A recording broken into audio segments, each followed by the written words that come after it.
Oyewole, the figures, when you check other countries, the figures are there for everyone to see as regards what's the state, what's the figures about mental health issues. But in Nigeria, those figures are not readily available. What can you tell us about the state of our mental health in Nigeria as Nigerians? Yes, thank you so much. The challenge we've always had in Nigeria is the paucity of statistics to actually illustrate the burden of mental illness.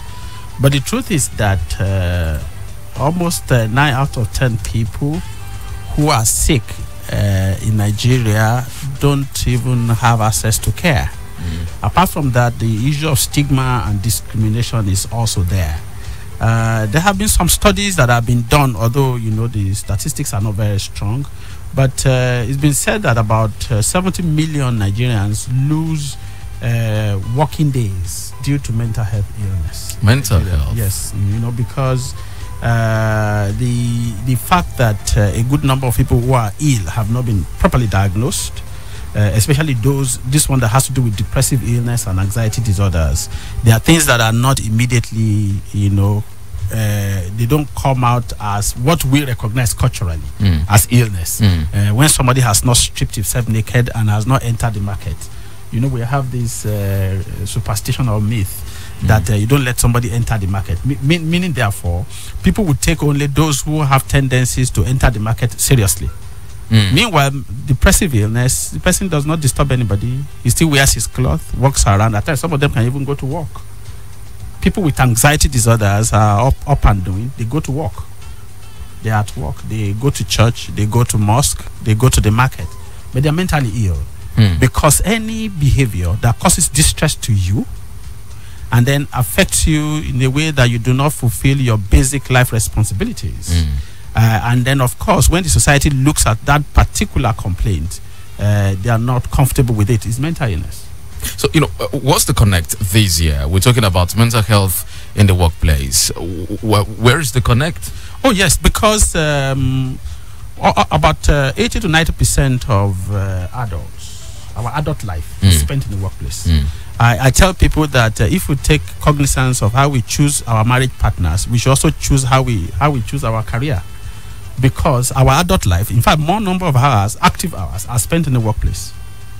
The adult life, yes. So, if anything will determine or predict or affect or determine or predispose us to mental illness, it is our workplace. So how does that happen? Oh, because right from the time we're in the university and we're getting trained, we are looking forward to a career. A career is not just about it's not just about economic sustenance. It's also some form of identity. And of course, the place where you work goes a long way to determine whether you have illness or not. Let's look at Nigeria, for instance. There are a lot of socioeconomic indices in our society that predispose people to mental illness. However, the workplace could either help to ameliorate or aggravate that. There are so many issues in the workplace. There's psychological bullying. There's bullying in the workplace. Workers can be bullied. There is poor remunerations.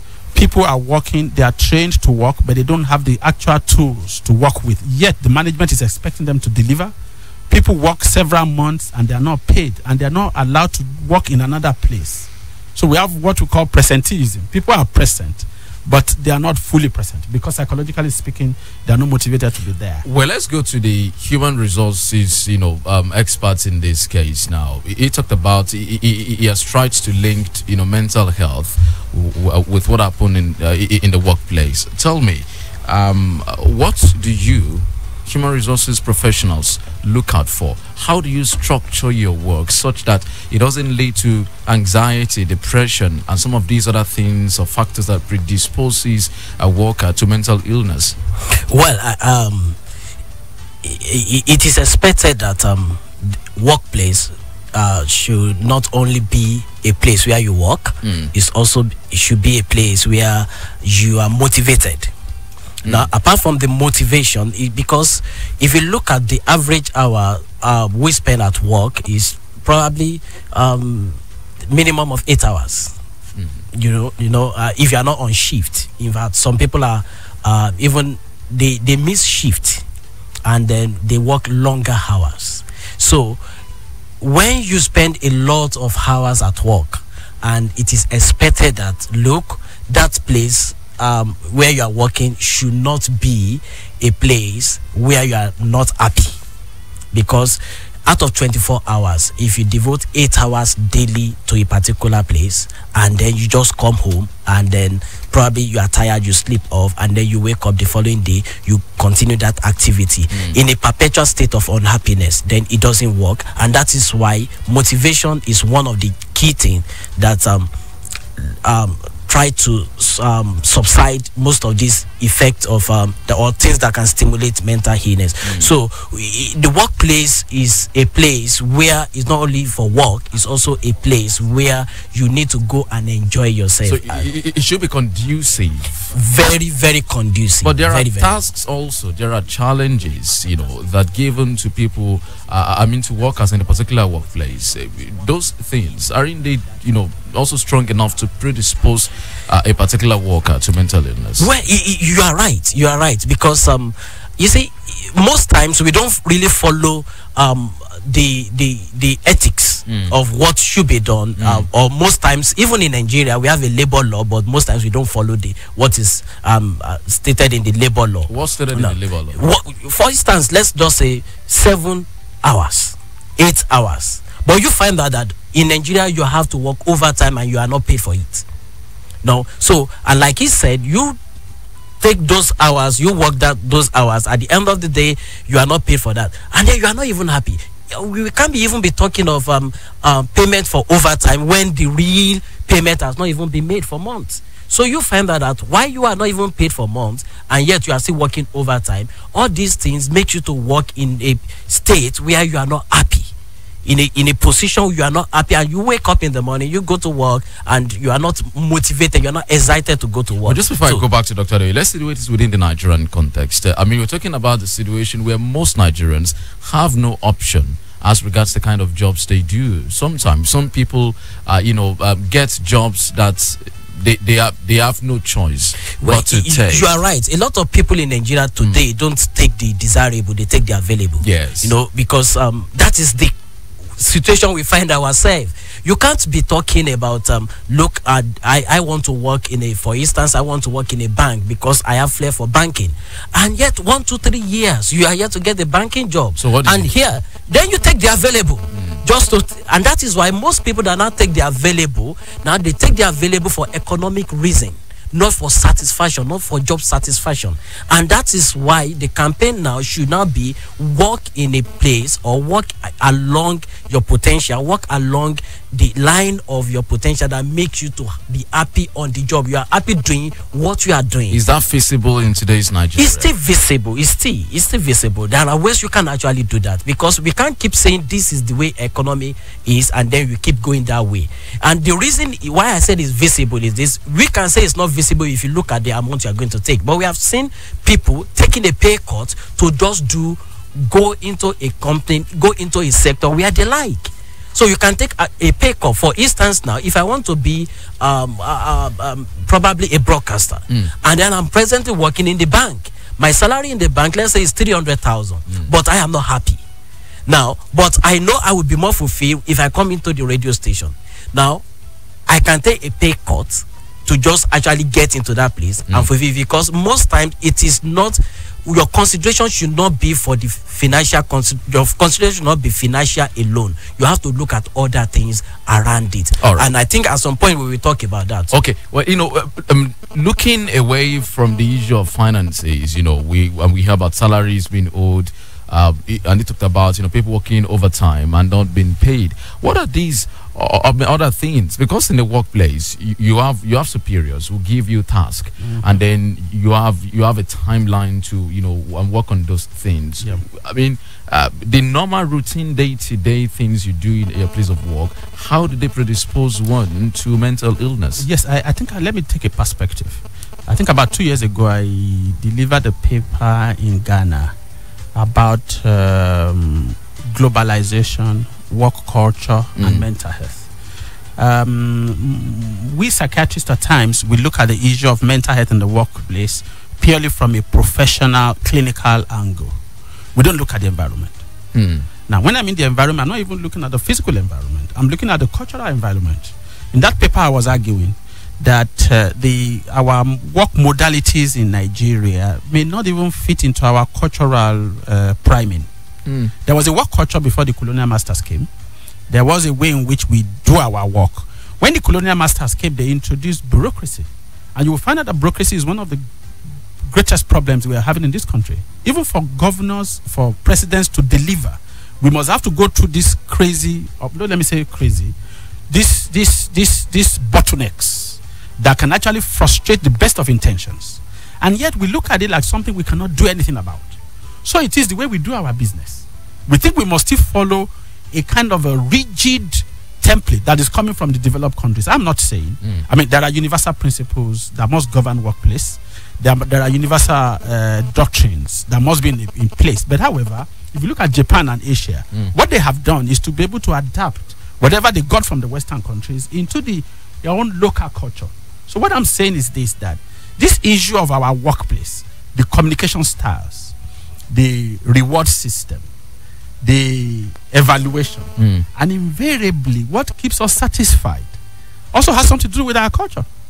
And when I read, I've been trying to read a lot of literature. When I was trying to write that paper, I found out that not even many of our scholars have considered that. We have gotten a template, and that template seems to be set in a rock where that we cannot alter, cast in iron. So my argument is that our workplace, look at the civil service. The civil service is somewhat redundant, not even because people are not ready to work, but because it is destined to be redundant, because the people who gave it to us brought it from somewhere. What exactly is your issue with the way we work in Nigeria? Yes, one, the attitude of the worker itself. We don't have a correct attitude. Maybe because of our culture. We bring a lot of sentiments to work. I mean, if I employ my daughter now, and she doesn't do what I tell her to do, it's difficult for me to say I'm going to sack her, or I'm going to offer some certain kinds of reprimands that will help her to be reproductive. Now, the next thing is, should I have to also sack her? Or maybe she needs a reposting. My friend there was talking about people having to work in places where they know they are not best fitted. These are issues here. It's not necessarily because of economic reasons. I think it's just our mindset. The white man's job. You understand what I'm saying? Everybody wants to work in the white man's place. So much so that even if it does not fit into their personality, there's a lot of mismatch between our personality and the job prescriptions. So we find a lot of mismatch here. And in our system today, even when people know that they're not just doing well in that particular job call, now they still continue in it. And they still expect to be paid. And you can't be working in a place where your psychology, your personality does not fit in, your training does not fit in, and be productive. Yet there's an overriding sentiment that does not allow us to be able to advise such people differently. On the side of the people who are also the masters, the next thing is punitive. What they look for is how to punish, not how to motivate, you know. People have gone beyond punishment. What we talk about is positive reinforcement. Some people may need to be redeployed. Some people may need to be taken away from where they are. It doesn't mean demotion. Meanwhile, as the person comes there, he's not doing the job, but he's already into the politics of how he's going to be the next Oga there. Yet, he's not competent. He's not productive. So all of these affect in the long term the mental health status. Mental health of the people, because one of the things you need to do is not just the money you're taking from it, but your identity. Because your work should be able to add up to who you are becoming and what you will be even after retirement. All right. Well, Mr. Idowu, there's a trend in Japan at the moment. It's called karoshi. In fact, one just got to, I think it happened some years back, but then it just became in public knowledge not long ago, about people, you made reference to it at that time, about people working overtime. There was a particular guy working for a public broadcaster, and he logged over 140 hours of overtime. And, well, after some time, he died. Now, in Nigeria, people encourage and say you have to work hard. But I've also heard people, human resources professionals, say you need to work smart. What's the difference, working hard and working smart in relation to having proper mental health status? Well, I think the first thing is we need to, you see, working smart can also become working hard when you are working outside your frame. when I say outside your frame, this is what you are framed for. This is my potential. This is what I am carved out for. So this is I love this profession. I want to do it, and I can do it, and I'm gifted for it. My potential is actually fashioned for this. And then you are now working outside that particular conditions of your frame. You now find out that, look, instead of me to begin to work smart, I'm actually working hard because there is no innovation coming out from me. So you need to be. I keep telling people that the first thing is, look, am I carved out for this job? For instance, now there are jobs for introverts and there are jobs for extroverts, and these are the things we need to begin. Now, if you're an introvert and you think, look, because the available job around is marketing, you are not likely going to do well because you don't even like meeting people. You don't even want to talk to people. And here you are now. You have to meet people. You have to convince them. And you know there are people that are. That the best place they can work is where you find out of band to non-staff of that particular department, because they want to sit behind the computer and work with numbers. Now they don't want to work at the customer service. So when you now put there is something in human resource we call talent placement. So because most times your best hand in marketing can be your customer service officer or your storekeeper. So how do you balance all those things? Because somebody that is good with numbers, that should be in that sector, and then you now decided that this person should be my customer service officer. The person should work smart, but you find out it's working hard to meet up with the expectation, and that is very key. Again, what I need to also bring out from that is this. You see, there is performance contract everywhere. There are things you are expected to do.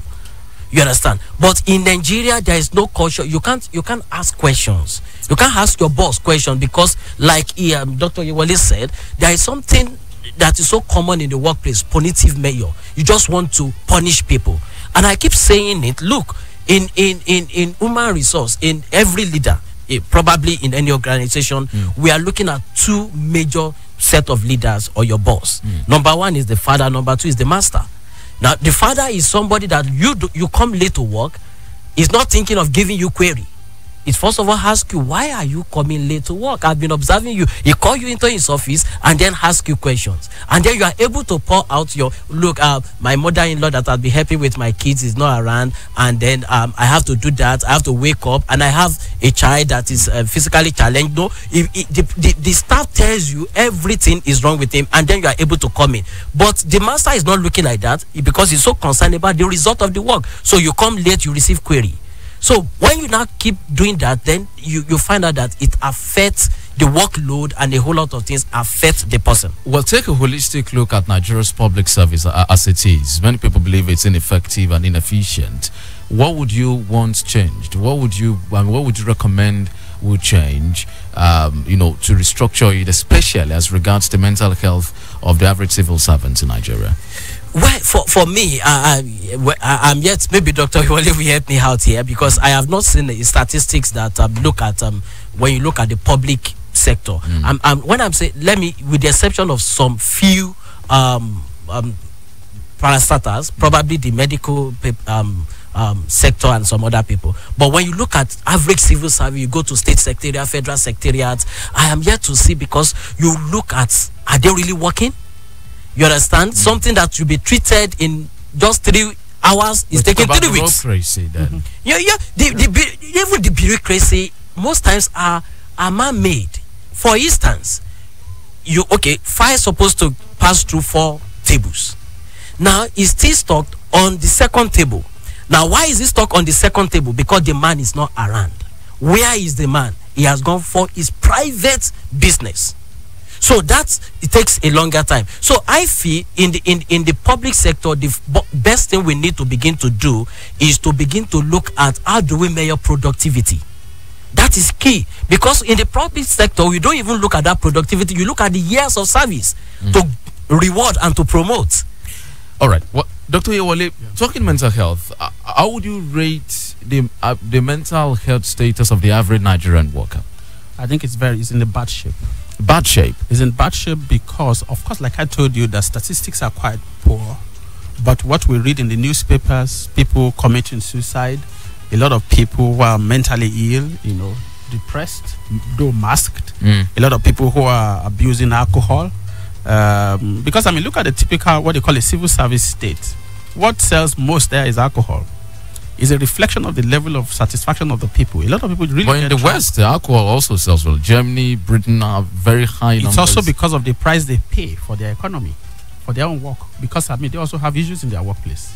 Because by the time you are having more technology in the workplace, you're also telling the people who have also had their jobs. A lot of people lose their jobs the more there's innovation in the workplace.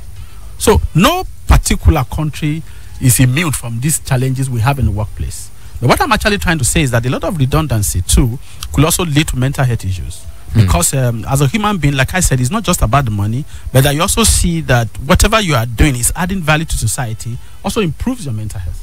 So when you look at the civil service, it's a very huge thing. And then I wouldn't blame civil service because it used to be the arrowhead of struggles during the military years. When we had, the military system of government is totally different from what we have in the democratic system. And one of the ways in which people had input or some kind of something to eat or hold on to was civil service. So the recruitment processes was not sophisticated. Do you understand what I'm saying? People just found they were just getting people into the civil service. So you are coming, okay, bring your certificate, let's employ you. So it was the only way people could also have a stake in the national economy, in the national cake, they called it.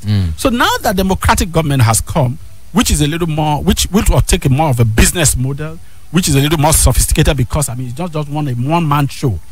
We're now having a backlog of a lot of people who have been wrongly placed, just like my friend said about job placement, who are people who are in the place where they know that they can't just function. And it's a big problem. It's a big problem for the individual. It's also a big problem even for the government. So if we talk of reform, the reform has to take into consideration the history, what has brought us here. And then, of course, the fact that these people psychologically are also tied to this for their means of existence. So if this issue of layoff, retrenchment is also not correct because these people can be replaced. They can be reposted rather. But what if you repost someone and the place you reposted him or her to is still not functioning? What do you do with such individual? That's what I'm saying, that most times when they do a reform, it is more often time punitive, which is derivable from our culture, rather than constructive. And you think that punitive measures affect the mental health? Oh, yes, because if I have been in a place and I've been receiving some kind of salary, and you now say I should go, or even if I've been working and I'm not being paid, and my name is on it, and then you reckon with me, and you also send me on errands. Is it true that there's some level of insanity in every human being? Not exactly. Well, I don't think people should look at it that way. There are factors that actually affect people's mental well-being and make them to be insane. No form of insanity. There are conditions. There is no, you have a basic level. Every human being is predisposed to mental illness. Every human being. Is it hereditary? Oh, there are hereditary factors. There are also environmental factors. As a matter of fact, environmental factors are the more potent ones. The fact that you have a genetic factor that can predispose you to mental illness does not mean you're going to have mental illness if you have optimum positive environment. And in the workplace, there are environments that are very hostile. Well, Mr. Idowu, would you recommend that at the point of recruiting, that potential, workers are screened for possible mental issues? Yes, you are right. You see, recruitment process is not something you do in 3 hours. It's not done. In fact, standard recruitment process takes months, and that is why you plan ahead. That is why most times you engage a consultant, because he has the time to do most of those things for you. And because you have to look at a whole lot of things. For instance, there are 3 basic factors we look at in recruitment, and that is the KSA. We call it KSA of recruitment: knowledge, skill, and attitude. So you need to begin to assess. It takes you weeks to assess the knowledge of that person. What is the academic knowledge? What is the knowledge of the job he is even applying for? Did this person, did you know what there are people that apply for a job that they don't know jack about. So that is that. Then you look at the skill. Does this person possess the skill of what we want? Then you now look at attitude. Under that attitude, that is where we begin to look at the mental aspect and a whole lot of things. Now you see, when you recruit, there are aspects where you go for medical tests. I've gone for that before, and a whole lot of them, you do that, all those things, and then they send the result. It's a confidential result. They send it back to your employer, who find out, okay, you are medically fit for this job. There are jobs that are mentally tasking. I need to tell you. Like I had an experience sometimes ago. Okay. We are working with one foreign agency, and then like 4 of us were Nigerian. Then 5 other people were from the UK. And you know what happened? That job, they said we are going to do this job in 6 hours. 6 hours. And we look at the job. Nigerians, some of us look at the job. This job, in 2 hours, we finished this job. And we finished. What is this, a job? We just finished it in 2 hours. But you know what? These guys were so lazy. We timed them so lazy. They stood up for coffee break. They stood for tea break. In fact, one of them even stood up. They said, "Look, I need to smoke." He went into the bedroom to go and smoke. I was like, "What's this?" But do you know one thing that happened? What actually happened was that at the end of the day, all of us were paid the same money. And yet we work our way out. In 2 hours, we finished the job. And do you know that Nigeria, most times we have a vacation and then we are still working right from where we are having our vacation in our hotel room, and then your laptop is there, you are still working.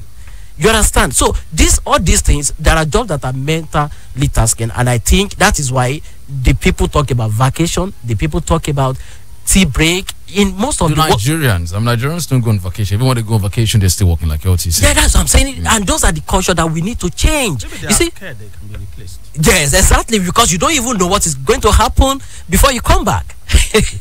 But for some people who know that their jobs are well secured, even when they go on vacation, they don't really rest. Because of identity that contributes to mental illness also. Identity problems. Your work should not be adding to your identity. You should be bringing something to bear on your work. Isn't it because they are used to it? I mean, it's like a way of life. That's what I'm saying. It's just like when you are well developed, when you are a self-actualized person, you will love your job, but you also have a life outside of it. Because when you don't have a life outside of it, then it's going to be a problem to you.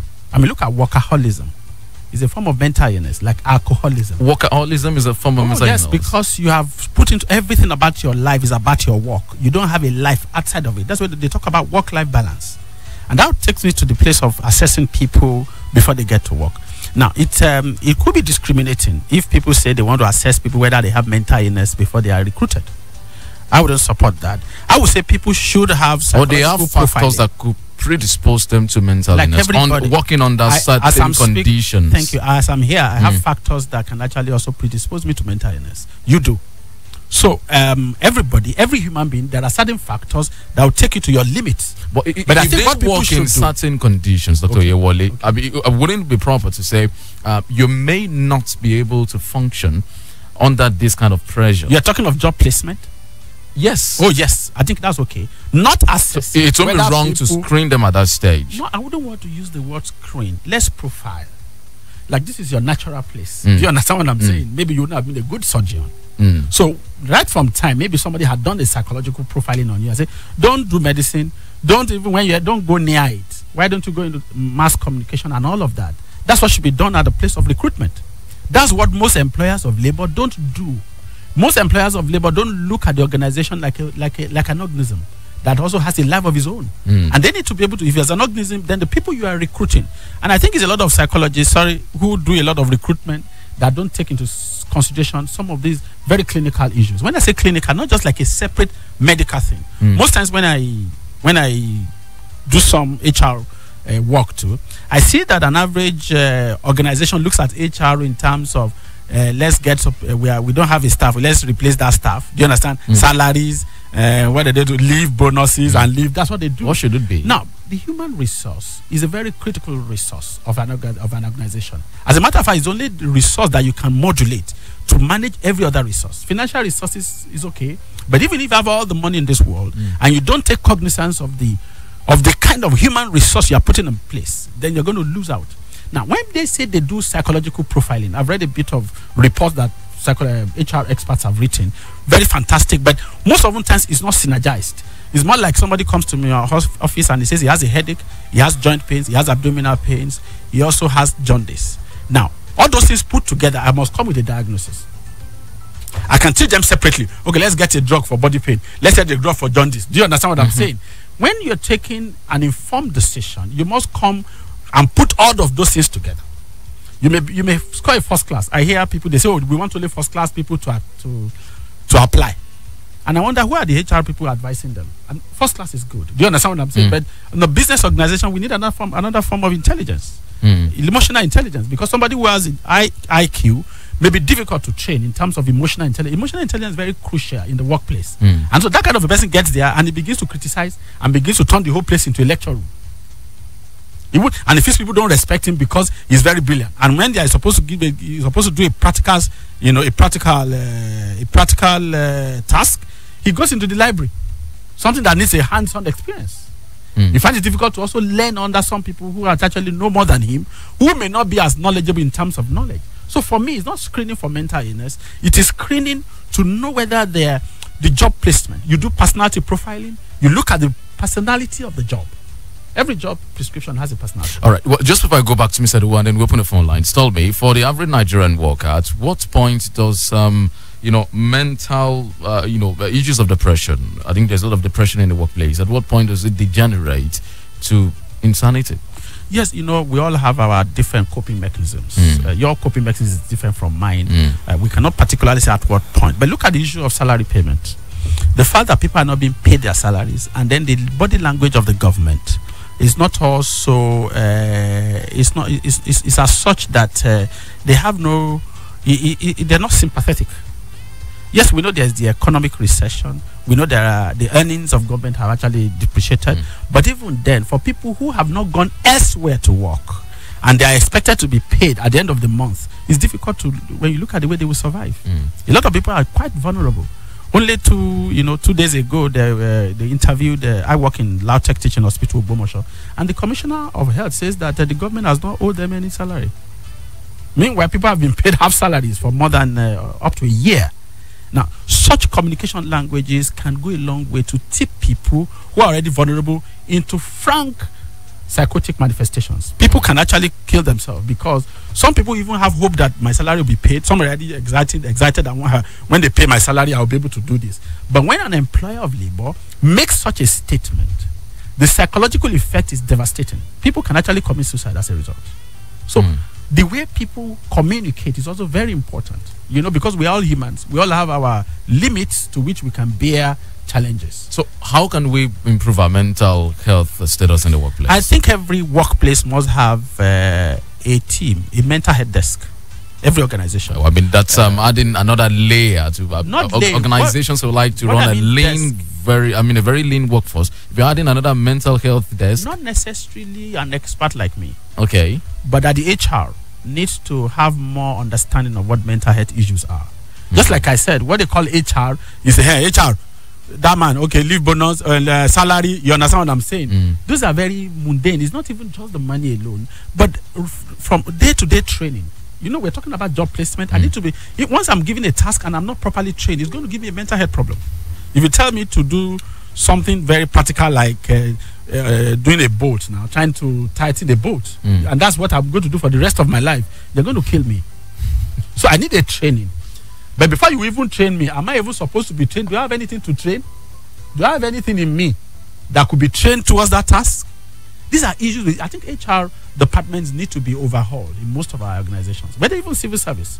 I think rather than looking at the personnel, HR, which is more sophisticated, which is more than, and I think CIPM is moving from the old personnel management. They are getting a little more sophisticated now in terms of how do we manage the human resources of organizations. So for me, every organization must take it serious.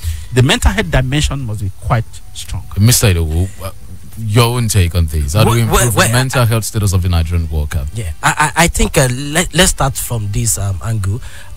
In recruitment, we don't do mental assessment medically, and okay, go and test if you are okay mentally.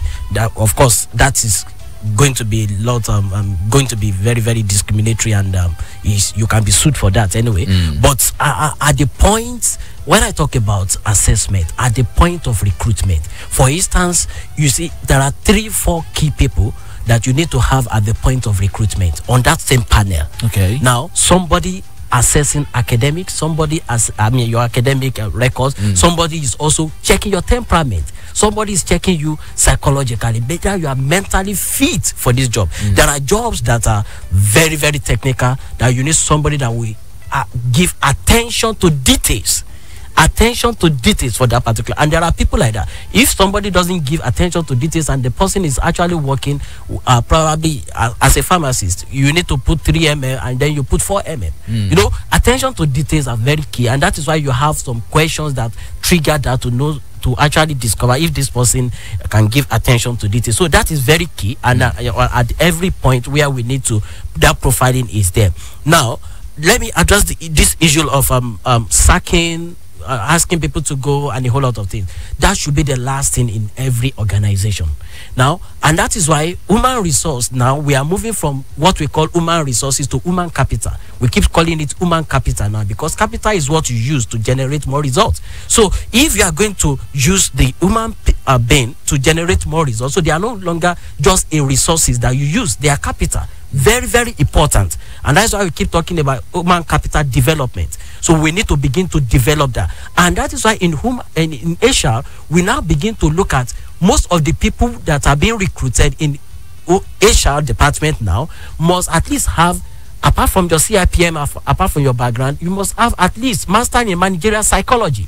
It's very, very key, because now, like he said, you don't even just ask somebody to go, then that person you need to even assess this person. Probably is the environment that is even making this person to drop his productivity. So those are the levels. It's not all about, oh, you need to just go. Then somebody need to assess, somebody need to counsel. In secondary school you have counselors, but you may not have that in the workplace, but you have a competent HR who can actually assess what is really going on with this particular. So, within the present context and with the present situation we have in Nigeria, where salaries are not paid as and when due, allowances are not received, it's a general problem across the country. How would you advise the Nigerian worker to stay motivated, not to teeter on the brink? I think the first thing we need to get right, we've said that, is, look, you need to really understand what motivates you. Now, if your motivation is money and you get into that job with money, because of money, and then the salary are not paid, then you are likely going to face most of these things we are talking about. Because in motivation, you see, most employer of labor think I'm paying them good salary and think that is what should motivate people. Motivation goes beyond salary. Motivation goes beyond financial motivation. For instance, somebody that is, the husband is okay and everything, and then you have you are comfortable, and then you just feel like my wife shouldn't stay at home, and the wife just want to get a job. Just let's get the job. The reason why it's getting the job is because of redundancy, not because of the money. So if you not think you want to use the money to, okay, I'm paying you, and then the person must work 8 hours. As at that time, money is no longer the motivation of that person. What motivates the person, it is time. So do I have control of my time? Could be motivation. So in most, what we need to begin to do is that, look, don't just pick a job because of what is there. Look at the factors, a lot of factors. Will I have opportunity to go on vacation? With this job, is it in line with my potential? Now, what is the workload? What is the culture, organization culture of where I want to work in? Now, I know somebody that was frustrated out of his job. Do you know why? Because he was actually coming from another organization where you call yourself by first name at the workplace, and then this guy was employed, and then to start, he called the boss first name, who is like about 20 years older than him, and then he was being tagged rude, arrogant, and a whole lot of things. So you need to begin to also understand, when you come into an organization, one of the things that can also help you stay motivated is, am I fashioned for this organization? Understand the culture of that organization. Of the organization. All right. Well, you like to add to that, just like 30 seconds before we open the phone lines? Yes, that reforms, the government should undertake reforms, but they must respect the mental health dimensions to reforms. There's no doubt that our civil service is not functional as we have expected, but in time to reposition, I see a lot of consultants. They say consultants are coming. Do you understand? And that whether these consultants are actually trained in HR, because somebody who is properly trained in HR will understand the mental health dimensions of workers, so that people, when they are repositioned, when they are reposted, there are other places these people can work, and it will bring more revenue to government. So rather than the punitive aspect of, we will not pay you salary again, we will just tell you to go home, it's not going to help.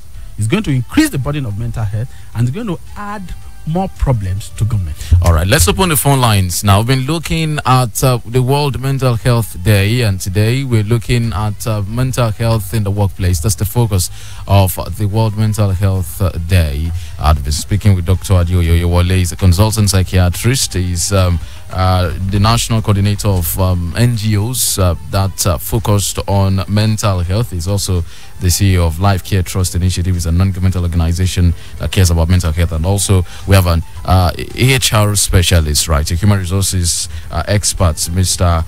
Bukola Idowu, who is the executive director of Kimpact Consulting, joining us right here on the program this month. Let's open the phone lines. We'd like you to keep your comments very short and make it very simple.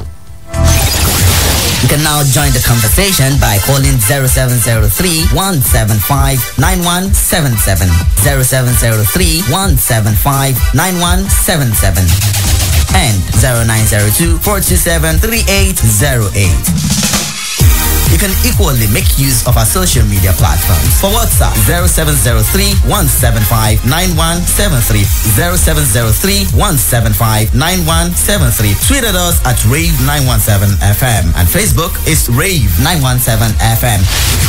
Do remember to turn down the volume on your radio set or move away from it. And please, let's keep our comments civil. Thank you.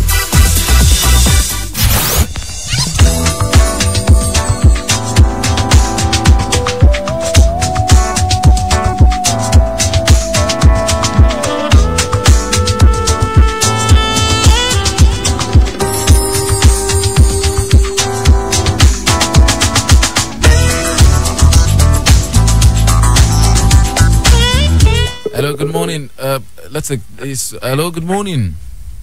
Good morning, sir, Mr. Olanipekun. Thank you for joining us. So, today, where are you calling from? The topic, I'm Bode Olutayo from Malaysia, sir. All right, let's have our contributions quickly. Today's topic is very, very, very important, and I want to congratulate Dr. Oyewole for this important discussion.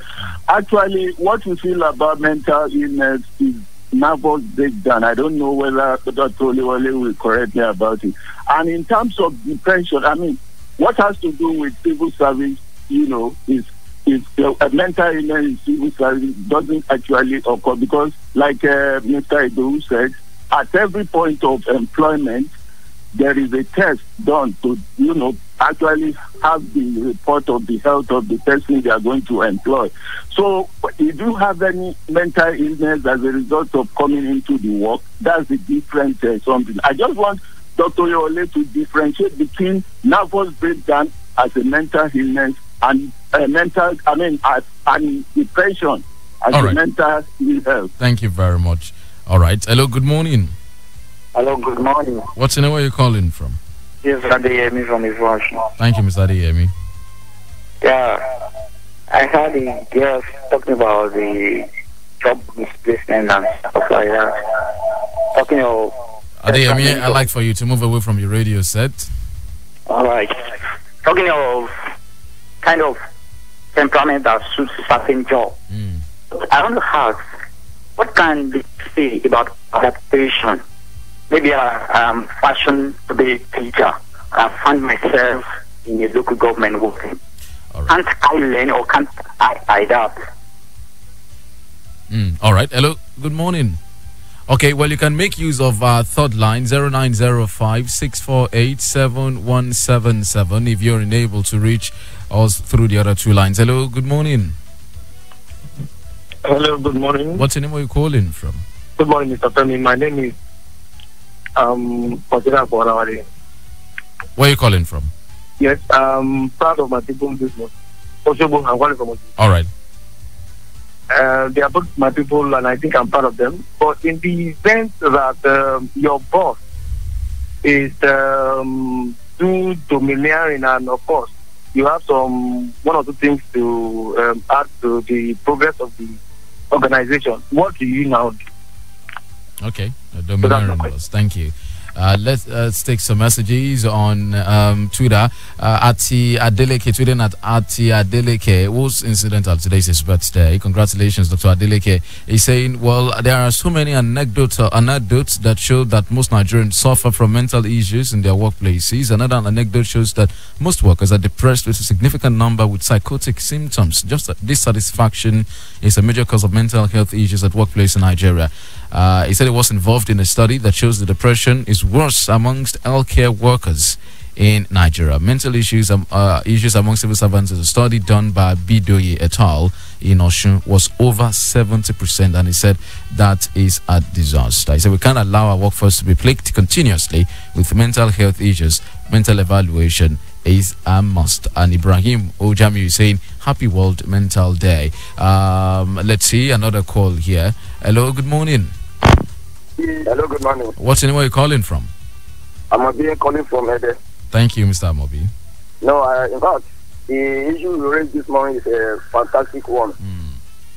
Now, the question I want to ask is concerning the uniform man, most especially the policemen, that used to shoot their neighbor one way or the other. Can we now say that one is mentally disorder willingly? Good morning. Thank you, Mr. Amobi. This message is from AGO. He's saying if the mental state of a lecturer who is psychotic is not detected at the point of employment, but later became obvious to the students and all others, what should the organization do? What is our question, so Dr. Oyewole? Let's take one last call. Hello, good morning. Hello, good morning. What's your name, where you calling from? My name is Bode. I'm calling from Mife. Thank you, Mr. Bode. You have 30 seconds. All right. How is maladjustment being addressed in an organization? Maladjustment? Yes, sir. All right. Maladjustment. Let's get back to our guest now. Thank you very much. Most of the questions are actually for you, Dr. Oyewole. Let's start with nervous breakdown and depression. The difference there. I think for the layman, they say nervous breakdown, but the term is mental illness. Mental illness is a spectrum ranging from depression to anxiety disorders to schizophrenia. Let me make it a little simple. There are people who have mood problems. There are people who have anxiety problems. Mood problems is a mental illness also? Yes, people can be sad, unduly sad. They don't have energy to do the work. So if you have somebody who is depressed, possibly has issues with his marriage or her marriage, or lost a child or lost somebody, and it's in the place of work, he may not be able to do what he's supposed to do. Well, quickly, because of our time, someone also talked about how to handle a domineering person, and that should go. Yes, you see, that's also, let me quickly make a point about that too. We are also looking at people, employees. We're not looking at employers. Some employers or leaders in organizations may also be sick, because you see, some of them have taken loans to start a business. The business is not doing well. But what about in public service where you've not taken loans? That's what I'm saying. Even in the public service, maybe you are expected to have been promoted and you are not, and then you are taking it back on the people working under you. It's a transfer form of aggression. Thank you. We say transfer of aggression, but the person could actually be psychotic at the point.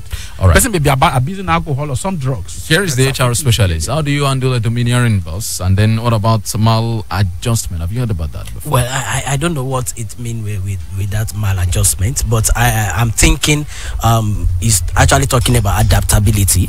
Probably how do you adjust to this, or you can't adjust to a particular. But of course, there are places where you can work and you can adjust. You see, you can only adjust. You can adjust. You can't adjust to something that is not in you. You understand? It's not like Dr. Oyewole said. If you want to train me, there must be something in me. You want to train. A domineering boss. I also feel like you need to really understand, because we need to assess what you mean by domineering.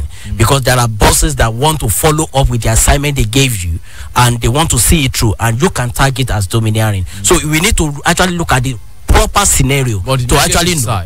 The negative side, if that is not the case, if the boss is just, well, like he said, domineering. Well, of course, there is nothing you can do. You need to really understand this person and know how to relate. Your ability to manage such situation is also key. And then, which of you answered this about the police? Someone asked about the policemen in uniform. Who he said you shoot their neighbors. He said, do we say there's a mental illness? Yes, there's a lot of drug cases, a lot of abuse of drugs amongst uniform men, and it's traceable to the condition of service. A good number of them are not well paid. Can you imagine somebody going inside when all of us are trying to sleep? Somebody's told to go out there and wait for armed robbers and attack them. You understand? And you're not properly equipped. Even the cars they are using is not very good. They don't have vests that can repel bullets. So such people may also need some kind of substance. So there's a lot of each cases of drug abuse somewhere inside there. Well, this is very interesting one before we go. Damlola is saying I should take it. Former Director General of World Health Organization, Professor Adeoye Oyewole, once advocated that aspiring politicians to elective office be made to undergo mental tests. What's your attitude to this recommendation? Dr. Oyewole? Yes, I think 10 seconds. Yes, I think it's not necessary. What we should do is to be able to assess how well they are prepared for the office. And it's not just their mental well-being alone, because everybody may have... We have to go now. Thank you very much for joining us on the program this morning. World Mental Health Day, and we've looked at mental health in the workplace. So thank you so much, Dr. Adeoye Oyewole, consultant psychiatrist and the CEO of Life Care Trust Initiative, an NGO interested in your mental health, and also the national coordinator of all mental health NGOs in Nigeria. Thank you for coming. Yeah, thank you, sir. Mr. Bukola Idowu is a human resource expert. He's the executive director of Kemper Consulting. Thank you so much for joining us on the program this morning as well. Thank you very much. On behalf of the team and executive producer, I'd like to say a big thanks to you for being a part of our world right here. We'd like to say congratulations and happy birthdays. Part of the family, one of us, Dr. Ati Lola Tiladia Deleke, is a year older today. Thank you so much. We appreciate you for all of your work. We thank you so much. And also Larry Angela is also a year older today. My name is Femi Olanipekun. Do have for yourself a great day. Bye-bye. Up and down the dial, there is no other station like it. This is Rave 91.7.